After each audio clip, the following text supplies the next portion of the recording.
Yes, I know you love the house. I mean, seriously, what's not to love? You found the right house in the right neighborhood, and you're already pitching yourself living there. But if I'm being honest, you just might want to have a second thought about it. Here's the thing. House hunting is exhausting, it's overwhelming, and at times it's just downright frustrating. And add in some pressure to just pick one already, and it's no wonder why so many people make mistakes. But hey, that's why I'm here, to help you avoid those missteps and make smart, informed decisions. Over the years, I've helped a lot of clients navigate the real estate market, and I've seen it all: hidden problems, costly surprises, and homes that look amazing on the outside, but are just disasters waiting to happen. In this video, we'll be talking about the homes you should never buy and why I tell my clients to steer clear. Trust me, this advice will save you thousands of dollars and a whole lot of headaches down the road. And hey, if you're new to the channel, real quick, my name's Chris Carr. I'm a local Vancouver realtor helping people just like you keep up to date on the market while avoiding costly mistakes. And if these are the types of videos that you like to see, don't forget to comment, like, and subscribe for more. All right, now that we got that all out of the way, let's get into it. The first type of home I would avoid would be old homes. Homes like anything close to 100 years or older. Older homes, yes, they're full of charm, character, history, amazing craftsmanship, stained glass windows, unique architectural details, and hey, what's not to love? Well, a lot actually. So let's talk about the not so fun stuff. The top two reasons to avoid these homes is outdated plumbing and electrical. Many of these older homes were built with lead pipes, and even if some have been replaced over the years, there is just no guarantee all of them have been.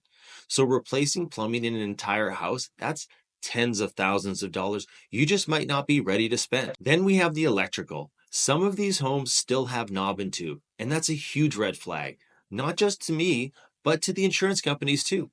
And yes, they will be asking, and why are we still using knob and tube in 2025? And even if it's been updated, older wiring, especially anything 1960, might not meet today's safety standards. And the insulation on those wires deteriorates over time. Not a deal breaker, but it does mean you'll be looking at an expensive upgrade. Next up is asbestos, a common issue in older homes. It was once widely used for insulation, floor tiles, wrapping pipes, amongst other things. While asbestos isn't always a problem, it becomes a serious concern when it's disturbed, like during renovations, because at that point you need a licensed professional to handle the remediation, which can cost anywhere from 1,500 to 11,000, or even more in some cases. What makes it worse? Asbestos is often hidden in unexpected places, so a professional inspection is essential before buying or even renovating an older home. And if you uncover it mid renovation, expect costly delays that can add up quick. Bottom line, asbestos isn't a hidden hazard, it's a financial one too. Know what you're getting into before committing to an older property. Don't get me wrong. Old homes are beautiful, but unless you're ready to spend a lot of time and money restoring them, I would just avoid them altogether. Next on the list are homes in flood zones. Buying a house in a flood zone, hard pass. You might think it hasn't flooded yet, so it's fine. But here's the thing. Yet is doing a lot of heavy lifting in that sense. Even homes in 100 or 500-year floodplains come with risks that could hit your wallet hard. And flood insurance isn't cheap. With extreme weather becoming more common, those once in a century floods seem to be happening a lot more often. In some areas, you're looking at somewhere between 500 and 1,000 a year for flood insurance, and that's if you can even get it. And here's the kicker. Just because the seller says we've never had water here doesn't mean it won't happen. And if you see flood zone anywhere in the listing, my advice, simply walk away. Next on the list, homes with underground oil tanks. This is a big one, and it's often overlooked. Underground oil tanks, whether they're active or decommissioned, are like ticking time bombs for your budget. Even if the seller followed all the rules for decommissioning, like draining the tank, filling it with sand, there is still a risk. A leak could have contaminated the soil of your home as well as your neighbors. And if that's the case, you're on the hook for cleaning it all up. How expensive is soil remediation? Let's just say I've seen cases where it can cost upwards of $70,000. No, that's not a typo. If a seller isn't willing to remove the tank and test the soil thoroughly, my advice is simple. Move on. It's just not worth the added risk. Next on the list, homes that have been flipped. I'm not here to bash flippers. Everybody's got to make a living, but here's the truth. A lot of flipped homes are done quickly and on the cheap. So here's what to watch out for. Cut corners, like sloppy cosmetic work, uneven moldings, rushed paint jobs, all red flags. If they didn't bother with the small stuff, what's lurking behind the walls? Always check the property's history to see if it was bought and flipped under 2 years. And check to see the listing photos and make sure they just didn't put lipstick on a pig. Quick flips often mean rushed work, so proceed with caution. Renovations without permits can lead to safety issues and legal headaches. Always verify the major updates were done to code and approved by the local authorities. Flipped homes can also have plumbing problems. These quick fixes can hide leaks, water damage, even mold. Plumbing issues left unaddressed can quickly spiral into costly repairs.